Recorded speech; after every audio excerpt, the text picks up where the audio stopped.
Hi, Steph. Thank you so much for letting me interview you and being on the show today. We're so excited to have you. Thanks so much for having me.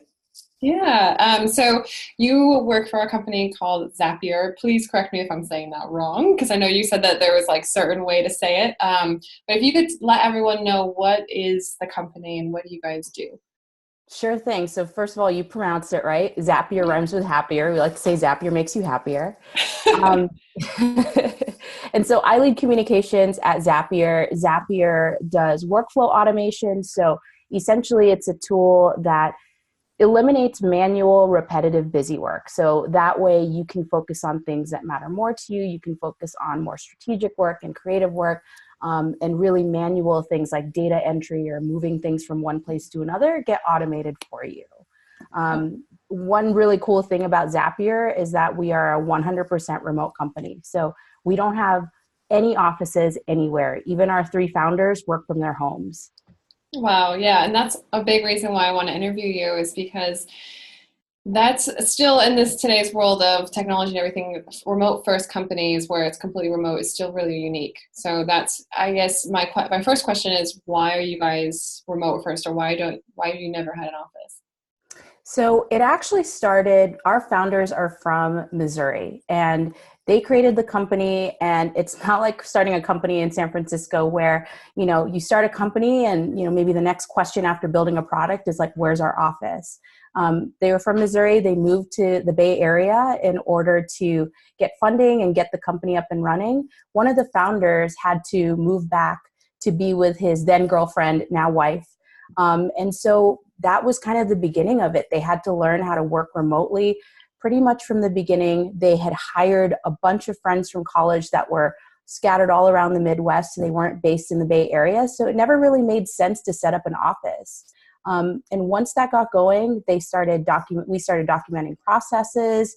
We just started being very remote friendly. It was really easy to do at maybe 10 or 20 people. But as we kept growing, it made more sense to keep it going. So what we started doing was implementing a lot of the like documentation and just ways that we work that make us really unique. Awesome. So I guess my next question is, how many people do you guys have now? Well, now my last count was 224. So there's 224 of us. We're in 27 US states and 20 countries. So we're truly global and distributed all over the place. A majority of our employees are in the US and Canada, and we have a handful of people who are kind of like you, who love to just kind of travel and bounce around and work from wherever they want. That's really cool. I was talking to one of your team the other day, and they were saying that someone on your company is actually working and traveling from their van, like through Europe. We actually have a couple of people who live and work in vans and just kind of That's work their way amazing. across Europe or the US. It's really cool. So we actually document them on our Instagram, so we can see, all the different types of people and how they work and where they're working from. That's so cool. And I think what you said earlier about writing down your processes and your flows, like your manuals, that's helped you guys a lot, right? Just being able to hand that over to the next person who gets hired. This is how we do things. How are you guys? I guess my next question is, how are you able to make it flow so easily with 250 plus people? It's important for us to set up as I was talking about earlier, the way that we work is really important. So we teach people about how we work the minute they get in.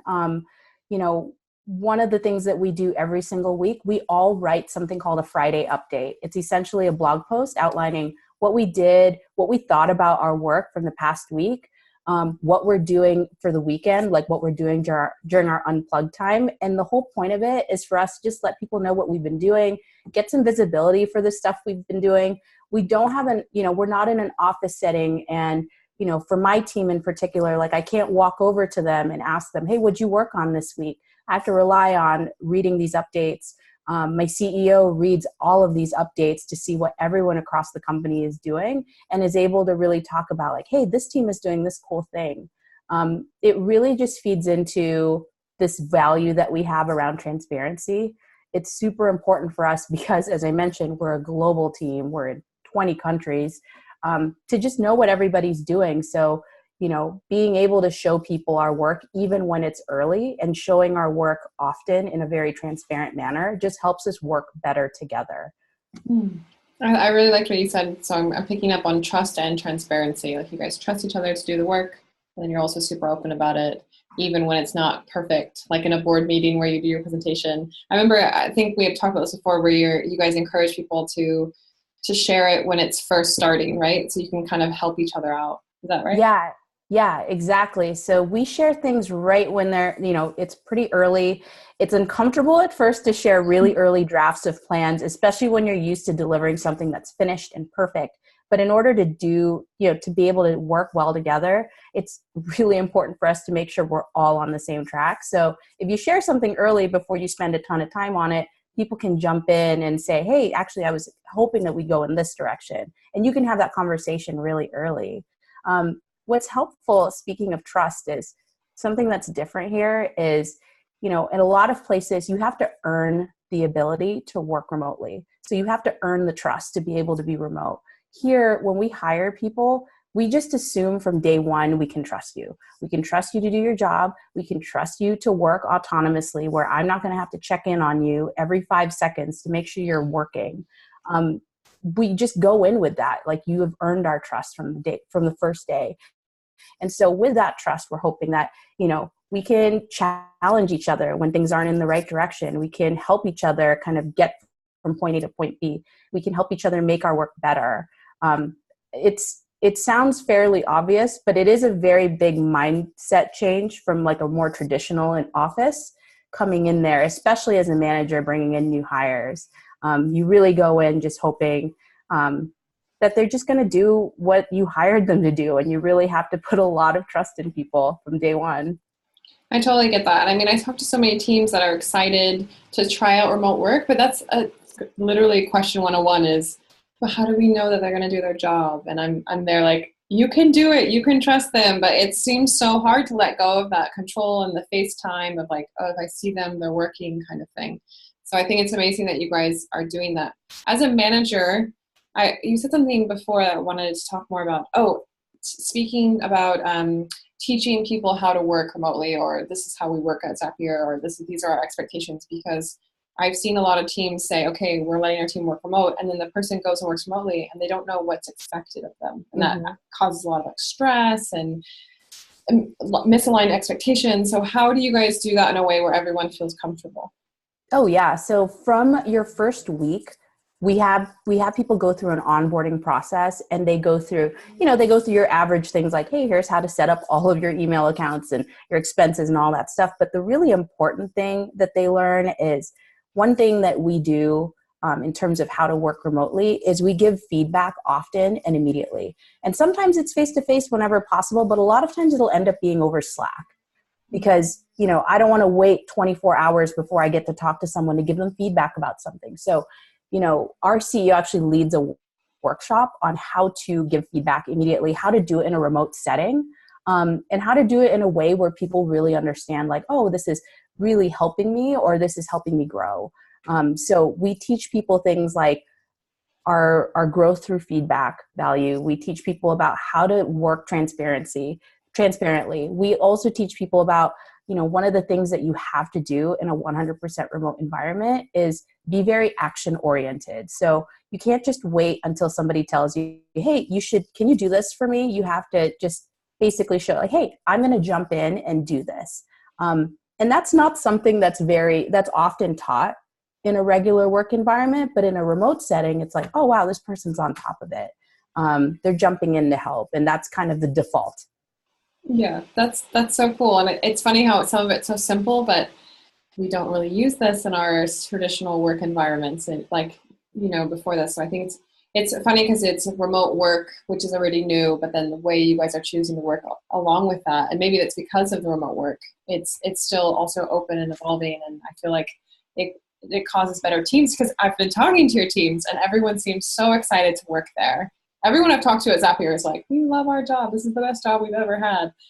So yeah. I can tell from a very unbiased outsider perspective that it's helping a lot with your. Is it? I guess you can speak to. Does it help with your talent retention? Absolutely. We have a 96% retention rate at Zapier, That's very good. which is I've very good never, retention rate. Yeah, we yeah, keep a that's lot of people. And honestly, some of these things that they've taught us in terms of just how to work, how to communicate, and how to manage teams, these are things I wish I had known being an in-person manager at a regular office setting. You know, none of the things that we do are truly, I mean, they're especially helpful in a remote setting, but they are also applicable if you are a manager in an office setting. They're just really great. You know, the focus for us is really on communicating and learning how to communicate well. Written communication, obviously, for us is extremely important because Slack is our office, and written communication is the main way that we communicate, like our direction, decisions, things like that. We document every decision. So no matter, so whether you're in Bangkok or whether you're in Romania, you can read up on the decisions that we made and decide, you know, okay, here's how I can help. These are things that every office, whether you're remote or, you know, in person, could really benefit from. That's so cool. I'm fully on board with all of Yeah. it. Is there any tips that you, as a manager of remote teams, you would give to other people who are thinking of letting their teams work remotely that maybe you guys faced when you were first implementing? I guess not first because you started this way, but things that you would advise when someone's just getting started?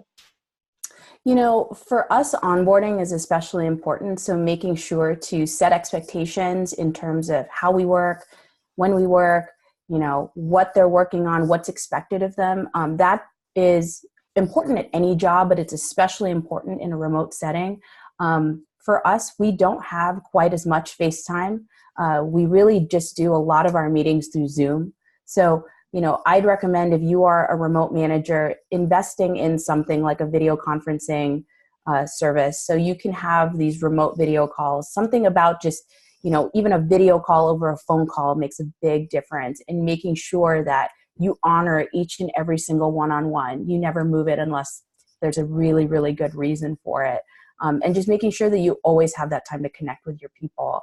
You know, that is extremely important. That's been really helpful for me in managing my team, is just making sure that we always get that time together. You know, and I think too, slightly less associated with work, I've always really encouraged my team to make sure that they actually do sign off. One of the downsides of remote work is it's very easy to just keep working and working and working, and before you know it, it's like 8 or 9 p.m. and you're like, where did my day go? You know, you don't have an office setting where people get up and leave and you're like, oh, I should be heading home too. It's very easy to get very pulled into the work and not be able to step out. So I encourage people to take breaks. I tend to end my day around like 5:30. Like I end it, I go for a long walk with my dog, and you know, to me, in my mind, it's almost like a commute home where, all right, I'm offline now. I am just going to settle into like my social life and like my home life now. It's really important to be able to get out and have that separation between the two. I think that's a really good tip as well, because I've talked to a lot of remote workers where they say that they're like, sometimes my manager feels like I'm not working, but I'm actually have opposite problem where I'm working too much. And so I think it's good for people to hear from you as someone who manages teams. This is a real thing that's happening. People have a hard time with separation, you know, especially if you're first starting into remote work. So I like your tip about just like stepping out of the house and coming back in. It sounds so simple, but it's really helpful. Same with notifications. Like I snooze notifications after a certain time. I also try to be very thoughtful. I have teammates that are based in Toronto, so they're on a different time zone for me. So if I think of something to send them, like, hey, you know, I need you to do this tomorrow, I usually add a label saying like for tomorrow, just so if that person looks at it, they know, okay, if I read it now, I can just mark it unread.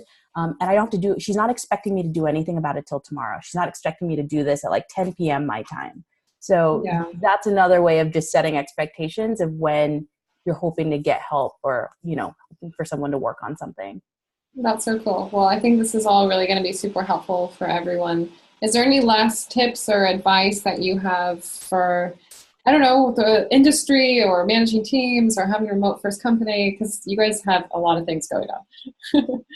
Yeah, remote has worked really well for us. We've made investments in, nothing really beats face to face from time to time. So one of the things that Zapier's done that I love is we invest in remote retreats. So we fly everybody in the company, regardless of where they're from, to 2 retreats a year, just so we can go face to face, get to know each other, collaborate, work on strategic plans. And those retreats are usually so valuable because you get to meet all your teammates face to face. You get to work together. It just usually when we leave them, we feel really energized. And I think that if companies decide to go remote or consider having teams that are remote, still investing in getting them together face to face once in a while, just to really help people feel connected.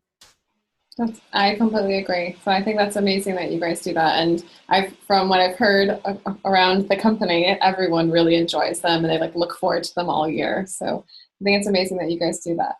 Well, thank you so Yeah. much, Steph, for letting me interview you. And I support everything you guys are doing. And I can't wait to see more of where the company grows, especially because you guys are growing big and fast. And I think that's awesome. Yeah. Thanks so much, Brittney. Nice talking to you. Yeah. Bye.